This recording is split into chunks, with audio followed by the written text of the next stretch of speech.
Olá, eu sou o professor Luiz Amarante. Sejam bem-vindos. Este canal tem como objetivo fornecer informações complementares aos acadêmicos dos diversos cursos da área da saúde, auxiliando-os em seu aprendizado e com foco especial na prevenção das doenças, mas também na promoção do uso racional dos medicamentos. Nesta aula, estudaremos a farmacologia do sistema digestório. Lembrando que esta e todas as outras videoaulas do canal estão disponíveis também em Libras. Peço a gentileza de nos ajudar a divulgar. As informações desta videoaula não são destinadas ao público leigo e não substituem a consulta, a prescrição e o acompanhamento do profissional legalmente habilitado para cuidar da sua saúde. Não use medicamentos sem o aconselhamento desses profissionais. Como a área da saúde e principalmente a farmacologia estão em constante mudança, sempre que prescrever um medicamento ou orientar um tratamento, o profissional deve seguir os protocolos clínicos e as informações fornecidas pelo fabricante, com especial atenção à indicação clínica, doses, contraindicações e reações adversas, dentre outras. As enfermidades que serão abordadas nesta aula serão a gastrite e a úlcera péptica, o vômito, o refluxo gastroesofágico, a constipação intestinal e a diarreia.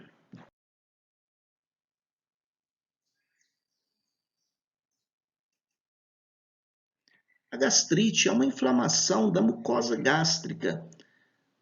É causada por vários fatores, como infecções bacterianas, mais especificamente a bactéria Helicobacter pylori, pela ingestão de substâncias irritantes como álcool e alguns medicamentos, alimentos muito frios ou muito quentes, o tabagismo e a secreção aumentada de ácido clorídrico. A úlcera péptica é uma escoriação da mucosa gástrica ou do duodenal, sendo as causas as mesmas da gastrite.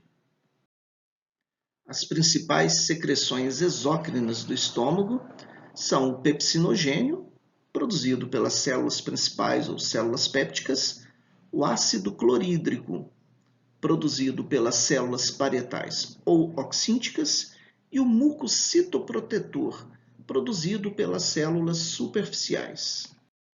Vocês já se perguntaram por que o suco gástrico e as enzimas digestivas não digerem a mucosa de nosso estômago? A resposta se deve à presença do mucocitoprotetor. É uma fina camada de muco que reveste a parede gástrica, protegendo-o da luz gástrica.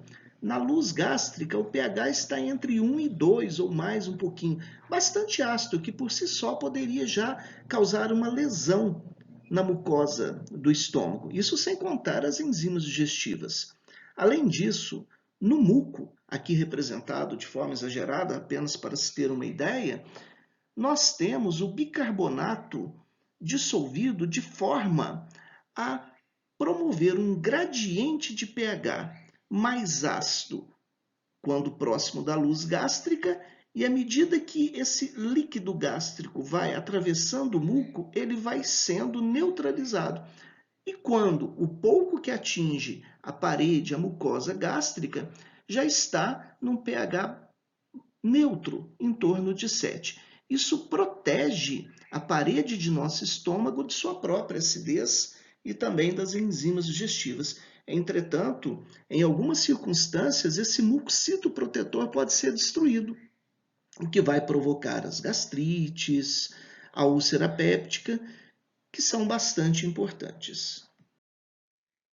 A destruição do mucocitoprotetor pode ocorrer pela ingestão de álcool, pela própria bile produzida pelo nosso organismo, algumas substâncias presentes no cigarro, pelos MAINs, que são os medicamentos anti-inflamatórios não esteroidais que nós já estudamos, também os anti-inflamatórios corticosteroides, os glicocorticoides.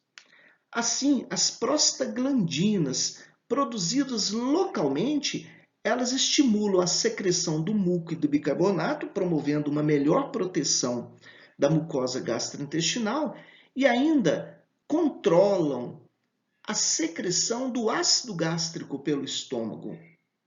E os medicamentos anti-inflamatórios não esteroidais e também os glicocorticoides, ao inibirem a secreção gástrica das prostaglandinas, diminuem a presença do muco e do bicarbonato e ainda impede a regulação da secreção ácida pelas prostaglandinas. É por isso que os anti-inflamatórios, sejam eles não esteroidais ou glicocorticoides, têm essa capacidade de promover uma lesão gástrica, logicamente dependendo da dose, do tempo que nós falamos. Quando não são usados racionalmente, principalmente os anti-inflamatórios não esteroidais, podem sim causar lesões gástricas. Os glicocorticoides menos, mas ainda assim podem ter este efeito. Por isso é, mais uma vez, muito importante utilizar os anti-inflamatórios e qualquer medicamento de forma muito controlada. Praticarmos o uso racional destes fármacos. Vamos entender como as células parietais secretam o ácido clorídrico, o HCl. Neste desenho esquemático, em azul, nós temos a luz do estômago. Em rosa, os vasos sanguíneos que permeiam a mucosa gástrica. Entre eles, a célula parietal. Da reação entre o CO2 com água, catalisada pela anidrase carbônica, nós temos a produção na célula parietal do ácido carbônico, H2CO3. O ácido carbônico se dissocia em íons bicarbonato, que por um sistema de antitransporte capta o cloreto enquanto penetra na luz dos vasos sanguíneos. O cloreto, num sistema de cotransporte, é retirado da célula parietal e secretado para a luz do estômago juntamente com o potássio. Os íons bicarbonatos são formados da dissociação do ácido carbônico, mas dessa dissociação também origina-se o próton H+, o hidrogênio, que é trocado através de uma bomba de prótons, e essa bomba de prótons vai ser muito importante, porque é o alvo da ação de medicamentos como o omeprazol, pelo potássio. O potássio que saiu juntamente com o cloreto, agora ele volta sendo trocado pelo hidrogênio. Vejam bem, nós temos agora na luz do estômago o hidrogênio, o próton-hidrogênio e o cloreto, que reagindo no ambiente líquido do estômago vai formar o ácido clorídrico, o HCl.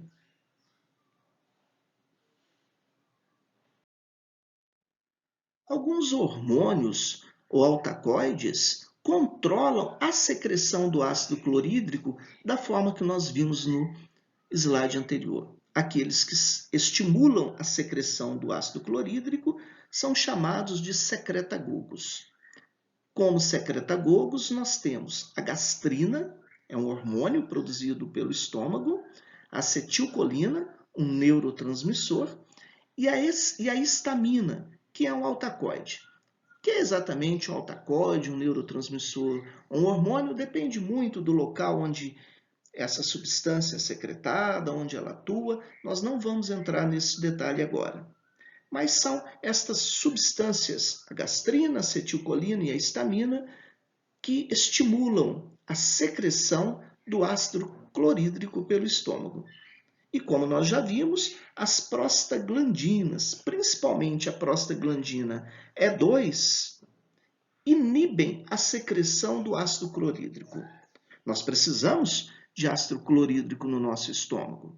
Então, do perfeito equilíbrio entre os secretagogos e as prostaglandinas, nós temos uma produção de ácido clorídrico adequada para a digestão de nossos alimentos, mas não em exagero, para causar uma lesão gástrica ou duodenal.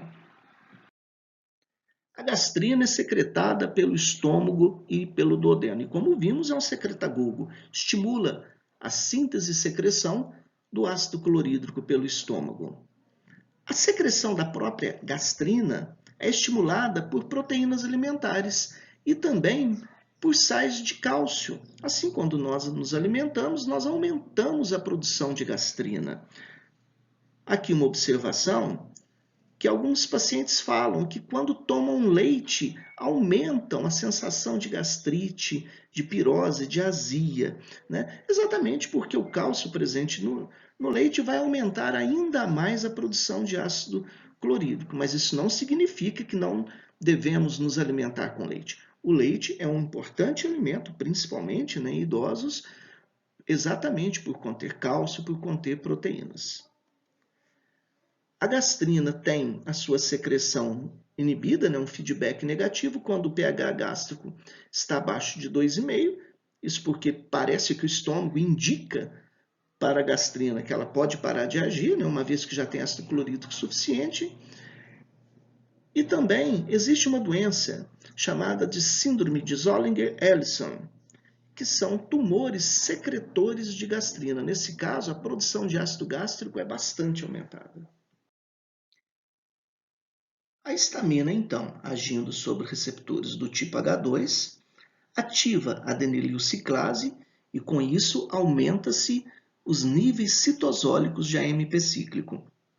A acetilcolina e a gastrina, agindo em seus receptores, aumentam a concentração citosólica do cálcio. Tanto a AMP cíclico quanto o cálcio vão ativar proteínas quinases por mecanismos que nós não vamos entrar em detalhes aqui.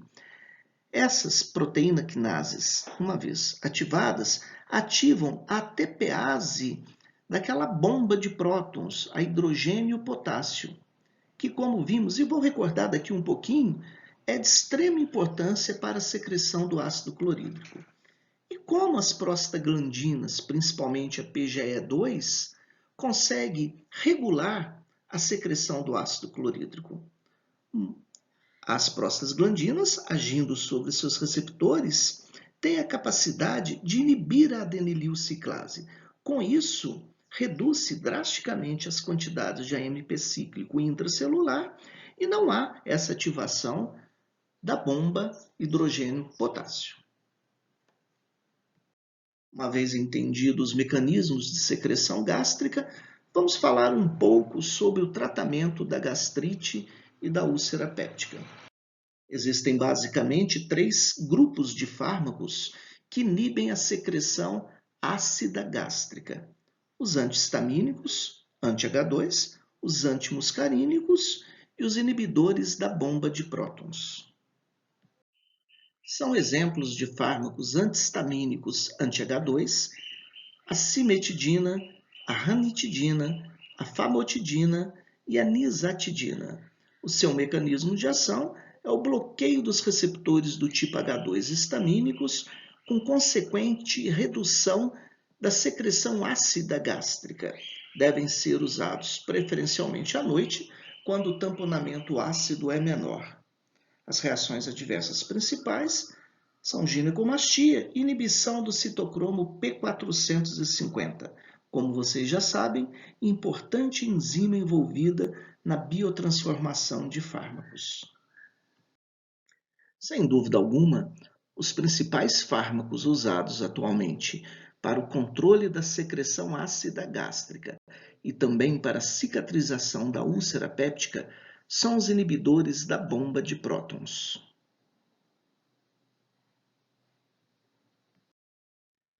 Os inibidores da bomba de prótons são o omeprazol, o pantoprazol, o lansoprazol, o esomeprazol e o rabeprazol.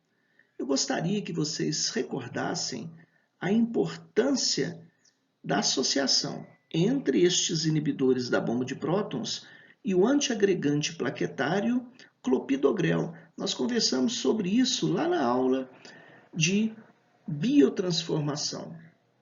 Se tiverem um tempinho, recordem lá qual desses é o mais indicado para serem associados com o clopidogrel. Se tiverem dúvidas, por favor, Entre em contato comigo para discutirmos isso. As reações adversas são incomuns e o mecanismo de ação é a inibição reversível da hidrogênio potássio TPase da bomba de prótons, o que diminui a secreção de hidrogênios para a luz gástrica e consequente produção de ácido clorídrico. Para entendermos melhor o mecanismo de ação dos inibidores da bomba de prótons, vamos recordar a secreção do ácido clorídrico pelas células parietais, que se inicia pela formação e posterior dissociação do ácido carbônico em íons bicarbonatos, que são secretados para a luz gástrica juntamente com os íons cloretos, e o próton e hidrogênio, que devido à ação da TPase de uma bomba de prótons, é trocado pelo potássio. Assim, nós temos na luz do estômago o cloreto e o hidrogênio, que vão reagir formando o ácido clorídrico. O mecanismo de ação do omeprazol, pantoprazol e outros é exatamente inibir essa BP, essa bomba de prótons, reduzindo-se a secreção do hidrogênio para a luz gástrica, reduz-se também a formação do ácido clorídrico. O outro grupo de fármacos são os antiácidos, sais de alumínio, de magnésio, os carbonatos e os bicarbonatos. Acredito que todos nós já usamos em algum momento da vida um antiácido para reduzir aquela sensação de queimação no estômago, né? A pirose ou azia.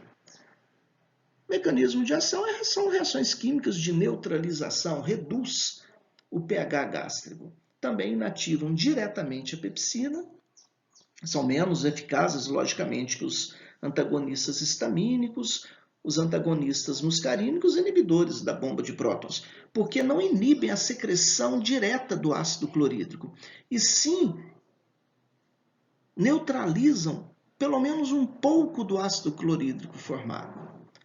Aumenta a excreção urinária de ácidos, os sais de magnésio podem causar diarreia e os sais de alumínio constipação, mas isso não é em todos os pacientes. Se usados adequadamente, racionalmente, dificilmente a diarreia ou constipação vai ser observada.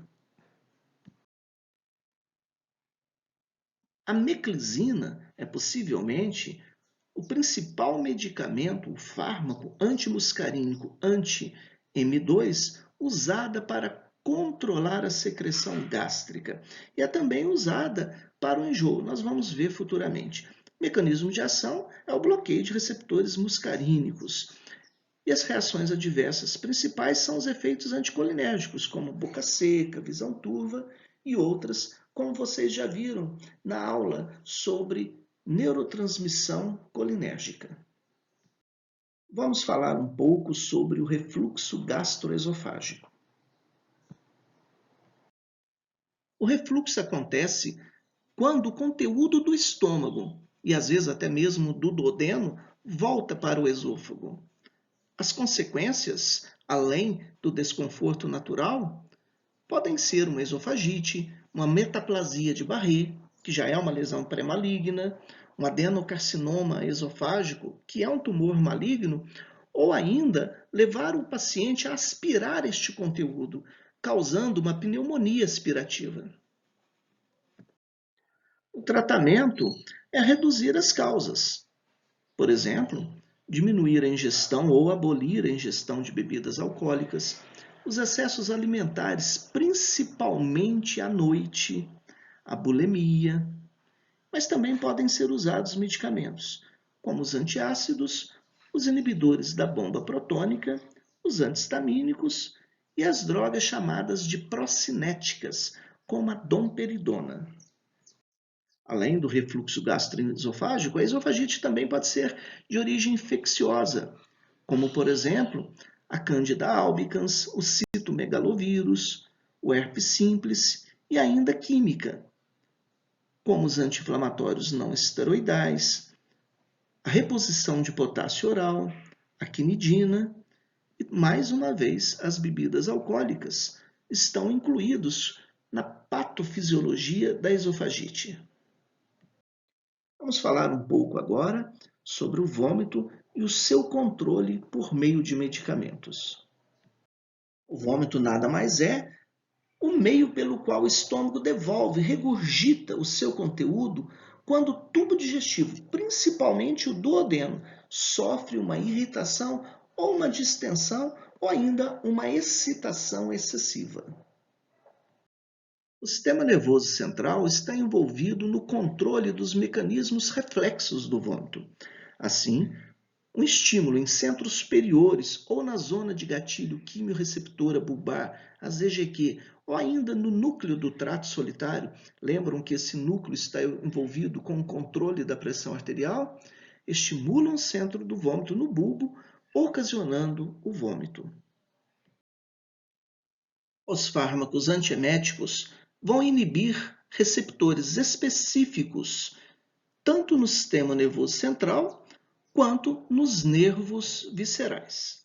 Na zona de gatilho quimiorreceptora, nós encontramos receptores dopaminérgicos do tipo D2, que são inibidos pelo fármaco antiemético metoclopramida, e os receptores do tipo 5-HT3, que são inibidos pelo fármaco ondansetron.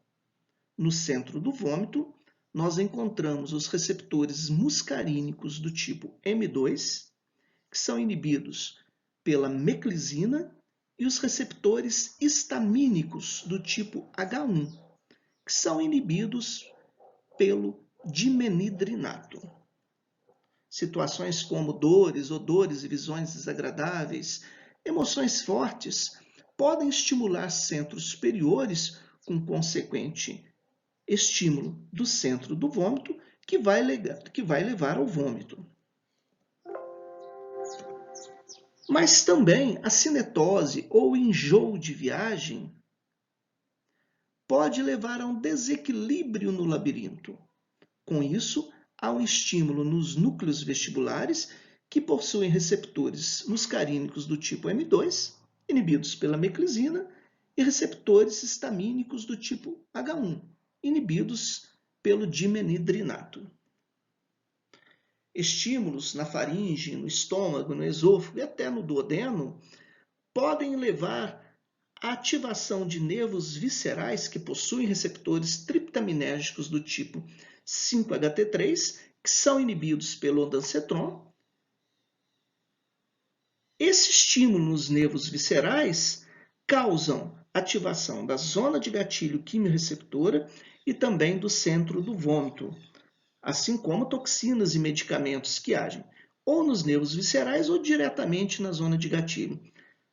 Como vem, regiões específicas nos nervos viscerais, mas principalmente no sistema nervoso central, possuem receptores que, ao serem inibidos por alguns fármacos, levam a um controle do vômito, da emese. Agora nós podemos entender os mecanismos dos fármacos antieméticos de ação central. Aqui eu aconselho sempre voltar no slide anterior para entender que o dimenhidrinato, a cinarizina e os fenotiazídicos, como a prometazina e a clopromazina, inibem os receptores do tipo H1 no centro do vômito e nos núcleos vestibulares. Os antidopaminérgicos do tipo D2, principalmente a metoclopramida, que é uma benzamida, inibem esses receptores para a dopamina, também reduzindo a ânsia de vômito. O ondansetron é um antiemético de ação central que inibe os receptores triptaminérgicos do tipo 5-HT3.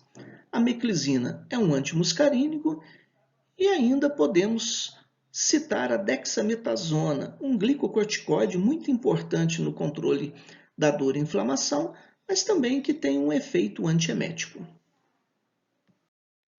Vamos estudar agora a constipação intestinal.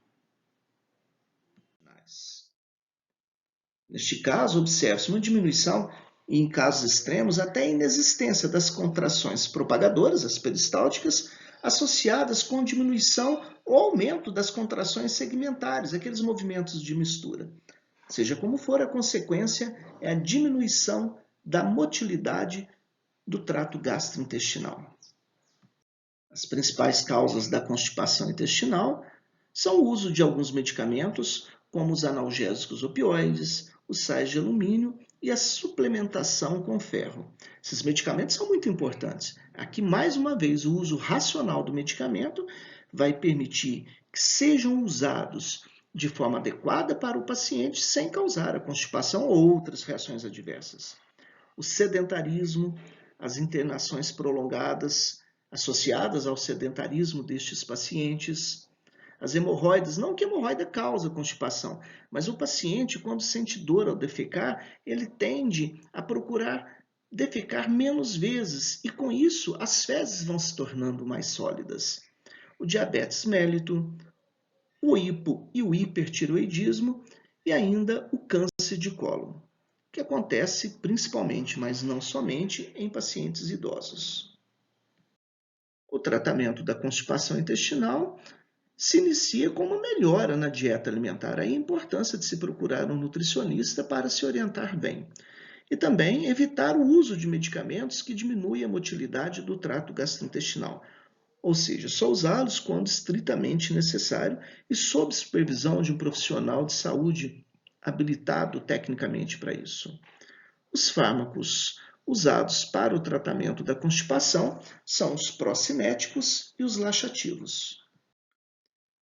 Como drogas procinéticas, nós temos a metoclopramida e a bromoprida, que são também fármacos antieméticos. A domperidona, o fármaco procinético mais usado na atualidade, e o betanecol, este já estudado na aula de sistema nervoso autônomo.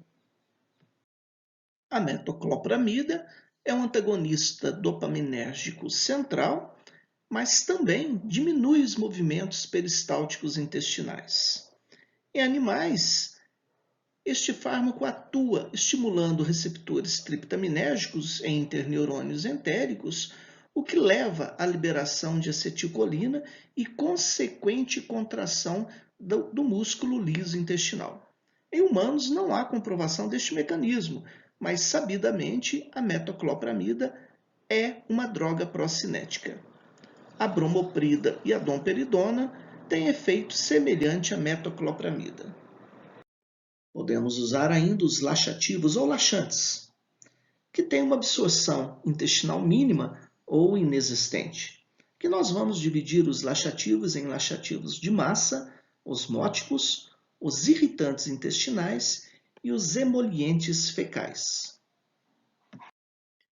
Os laxativos de massa ou fibras, como a metilcelulose, o agar, os farelos e as fibras cítricas, absorvem a água intestinal, aumentando o bolo fecal, a distensão do colo e aumentam a motilidade do trato gastrointestinal. Mas demoram vários dias para que seu efeito seja realmente observado. A lactulose e o manitol são os principais laxativos osmóticos e são usados como soluções para lavagem pré-endoscópica ou cirúrgica. O mecanismo de ação é favorecer a entrada de água no intestino por osmose, aumentando o volume dos líquidos intestinais, o que leva também ao aumento da motilidade do trato gastrointestinal. O extrato de cáscara sagrada e do sênio, o bisacodil, o dantron, o óleo de rícino são usados para o tratamento da constipação intestinal, uma vez que, ao irritarem a mucosa intestinal, favorecem o trânsito fecal. Como qualquer outro laxativo, o seu uso deve ser estritamente controlado por um profissional de saúde habilitado, porque vai depender muito da causa da prisão de ventre, como os leigos falam, né? Ou constipação intestinal. A obstrução intestinal pode ser devida, por exemplo, a verminoses, a cânceres. Então, o uso dessas drogas, mais uma vez, deve ser controlada e acompanhada por um profissional devidamente habilitado. Como laxativo emoliente fecal, nós temos o docusato sódico, cujo mecanismo de ação é agir como tensoativo, aumentando a fluidez fecal. A diarreia, por sua vez, é o oposto da constipação intestinal. São várias as causas das diarreias, como, por exemplo, as doenças crônicas intestinais, síndrome do colo irritável, doenças por má absorção, doenças endócrinas, agentes infecciosos, bactérias, vermes, vírus, o abuso de drogas e de fármacos e ainda fatores psicológicos. Logicamente, na diarreia infecciosa, o tratamento depende do diagnóstico diferencial, se é um vírus, uma bactéria, um protozoário, e também da idade do paciente. Seja como for, a principal complicação é a desidratação. Quando é uma diarreia bacteriana, nós podemos identificar bactérias invasivas, que, como o nome diz, invadem a mucosa intestinal, causando uma diarreia sanguinolenta, mas de menor volume, e as bactérias enterotoxigênicas, que produzem toxinas bacterianas muito importantes e podem levar, inclusive, ao óbito do paciente. Não que as bactérias invasivas também não possam causar o óbito, mas a questão é que nas diarreias infecciosas por bactérias enterotoxigênicas, apesar de não invadir o intestino, há uma grande perda de volume de líquidos, mais de 1 litro de líquido por hora, levando a uma desidratação realmente muito grave. Algumas bactérias que causam diarreia infecciosa enteroinvasiva são as shigellas, a Escherichia coli e o Campylobacter jejuni. Como exemplos de bactérias enterotoxigênicas, nós temos também a Escherichia coli, mas as salmonelas e o Vibrio cholerae. Para o tratamento da diarreia, nós devemos avaliar o risco-benefício do uso de drogas que diminuem a motilidade gastrointestinal. Isso porque, se diminuirmos a motilidade intestinal, pode acontecer de mantermos o agente causal, o vírus ou a bactéria, se desenvolvendo no intestino e não sendo eliminados. Então, o risco-benefício do uso dessas drogas que diminui a motilidade gastrointestinal deve ser muito bem observada pelo clínico que está tratando do paciente. Seja como for, reidratação oral ou às vezes até mesmo intravenosa é essencial. Os medicamentos são os adsorventes intestinais, os agentes antimotilidade, levando-se em consideração o que falei no item 1, e se for o caso, se for causado por uma bactéria, a antibiótico-terapia. Os adsorventes intestinais são drogas que adsorvem as toxinas produzidas principalmente por aquelas bactérias que causam diarreias enterotoxigênicas. O principal exemplo é a colestiramina. Essas drogas são bastante úteis em vários tipos de diarreias enterotoxigênicas. Eu chamo a atenção aqui para um tipo especial, que é a colite pseudomembranosa. A colite pseudomembranosa pode acontecer quando um paciente usa antimicrobianos, antibacterianos por via oral, e estes fármacos têm a capacidade de destruir a microbiota intestinal, mas não um tipo de bactéria que está presente em algumas pessoas. O Clostridium difficile. Essa bactéria, quando se elimina a microbiota intestinal, por falta de competição alimentar, ela pode se desenvolver, causando então essa importante doença, a colite pseudomembranosa. O Clostridium difficile é um tipo de bactéria enterotoxigênica. E além de se usar medicamentos específicos para extinguir essa bactéria, no caso o metronidazol, nós podemos usar a colestiramina, que absorve as toxinas produzidas por ela. O difenoxilato e a loperamida são fármacos que ativam receptores miopioides intestinais, diminuindo a liberação de acetilcolina com consequente efeito antimotilidade. Aqui é bom observar que os opioides analgésicos, como a codeína, o tramadol e outros, mesmo que não utilizados para este fim, também apresentam efeito antimotilidade. Alguns fármacos antimotilidade têm como mecanismo de ação o antagonismo colinérgico muscarínico no trato digestório, entre eles a atropina, a iosina e o seu enantiômero, escopolamina. Como agente antimotilidade, temos ainda o subsalicilato de bismuto, cujo mecanismo de ação é diminuir a secreção de líquidos para a luz intestinal. E mais uma vez, e me perdoem por ser insistente, muito cuidado com o uso de agentes antimotilidades. O risco-benefício deve ser avaliado, principalmente se a diarreia for de origem infecciosa ou tóxico-alimentar. O uso de antimicrobianos para se tratar diarreias deve ser muito criterioso e, logicamente, reservado em casos em que a causa da diarreia seja uma bactéria. O uso indiscriminado pode levar à resistência e à destruição da flora residente, causando até mesmo a colite pseudomembranosa, como eu já falei. Na aula sobre antimicrobianos, nós vamos entender que um dos principais fármacos antimicrobianos usados para tratamento da diarreia infecciosa de causa bacteriana são as quinolonas.